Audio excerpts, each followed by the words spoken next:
Good evening. This is the World News on Lead Radio 106.3. First, let's take a look at the headlines. On the local scene, Department of State Services criminals plans return to 2015 era of bomb attacks.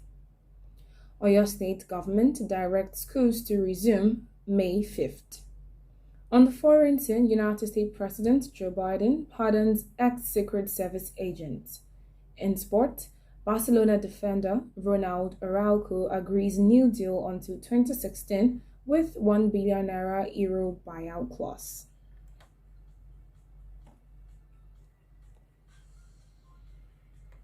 I am Oluwatife Salami. Now the news in detail. The Department of State Service has raised alarm that some criminal elements are planning to bomb critical government infrastructure, markets, religious and relaxation centers, among others. The service said the criminal elements have joined forces to recreate the bombing that rocked many parts of the country before 2015. The alert was contained in a statement today by the DSS Public Relations Officer, Peter Afunaya.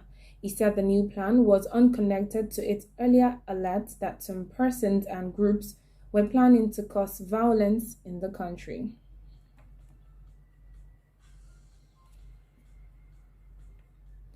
The Chief Whip of the Senate, Chief Orji Uzor Kalu, has stated that he would stay away from the 2023 presidential contest if the All Progressive Congress fails to zone a presidential ticket to the Southeast geopolitical zone.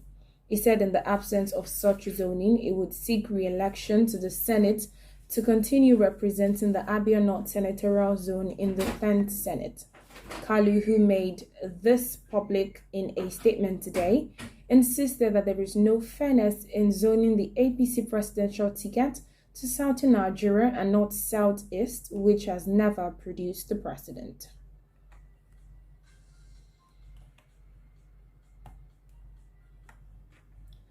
Oyo State government has announced May 5th, 2022 as the resumption date for public and private schools in the state. Permanent Secretary, Ministry of Education, Science and Technology, Atare AB, disclosed this in a circular today. Activities are expected to commence immediately after schools resume from the second term holiday.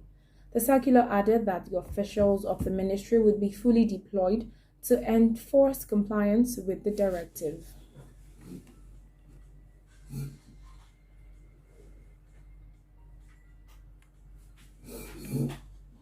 Oyo State Governor Seyi Makinde's third anniversary of the administration has begun quite early, as Edo State Governor Godwin Obaseki joined the long list of governors and dignitaries who have come to the state to commission some landmark projects.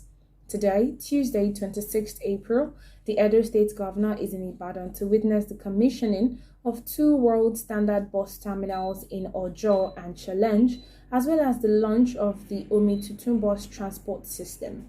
The bus terminal projects were envisioned by Governor Makinde to change the game in the transport sector with regards to the ongoing efforts to modernize transport system in Ibadan and also harness the huge revenue opportunities in the transport sector.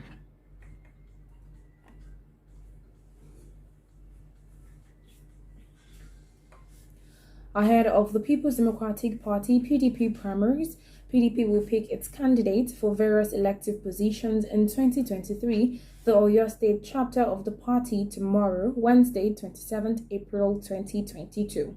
This was disclosed by the PDP State Secretary Wasiu Adeleke in a notice made available in Ibadan today.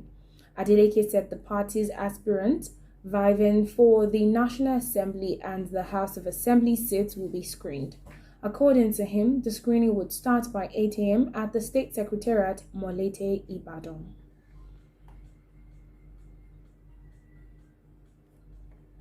In business, the Minister of Mines and Steel Development, Olamilekan Adebite, has disclosed that Nigeria has about 70% road infrastructure deficit, while stressing the need for the country to boost local bitumen production. According to the minister, only 50,000 kilometers out of 200,000 kilometers of road networks are paved in the country. The minister disclosed this in Abuja during a press briefing on the concession of the delineated Nigerian bitumen blocks. The minister added that the cost of road construction in the country would ultimately go down with the local production of bitumen, which would also lead to import substitution, local content development, and increased value addition to the mining industry, job creations, and more revenue for the government. You are listening to the World News on Lead Radio 106.3. When we return, we will take you through some foreign and sports stories. Do stay with us.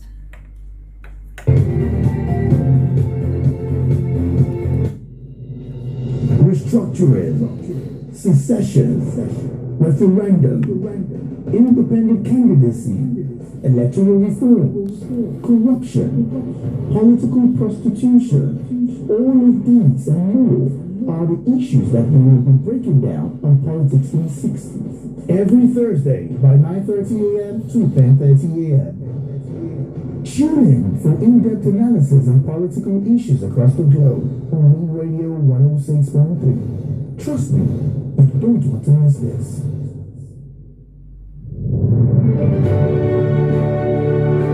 This is the World News on Lead Radio LR 106.3 Ibadan.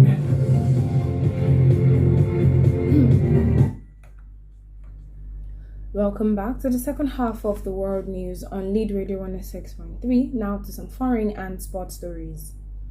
On the foreign scene, the first African American to serve on a presidential security detail is among 3 people to have been pardoned by United States President Joe Biden.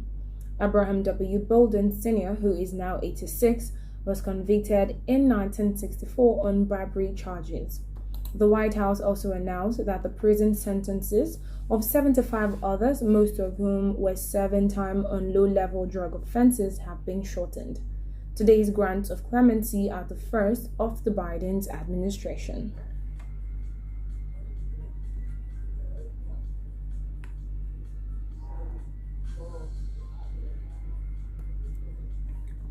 Germany's government has authorized the supply of about 50 anti-aircraft tanks to Ukraine in a major policy shift.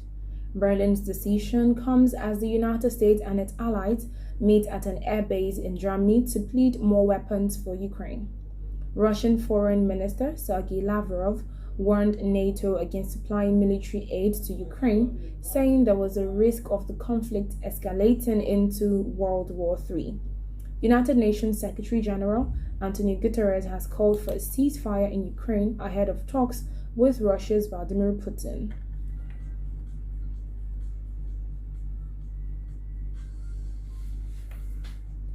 From the world of sport, Barcelona's defender Ronald Araujo has agreed a contract until 2026 with a €1 billion buyout clause. Araujo's previous contract with the Spanish club was set to expire in 2023.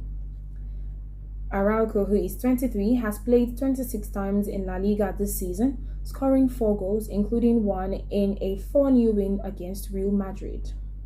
And that concludes the World News on Lead Radio 106.3. But before we go, here's a recap of the headlines. On the local scene, we informed you that Department of State Service has said criminals plan to return to 2015 era of bomb attacks. We also informed you that Oyo State government has directed schools to resume May 5th. On the foreign scene, we informed you that United States President Joe Biden has pardoned ex-Secret Service agent. And lastly, in sport, we informed you the Barcelona defender Ronald Araujo has agreed a new deal until 2026 with €1 billion buyout clause. You can join us again by 9 a.m. tomorrow for another edition of the World News. I am Oluwatife Salami. Good evening.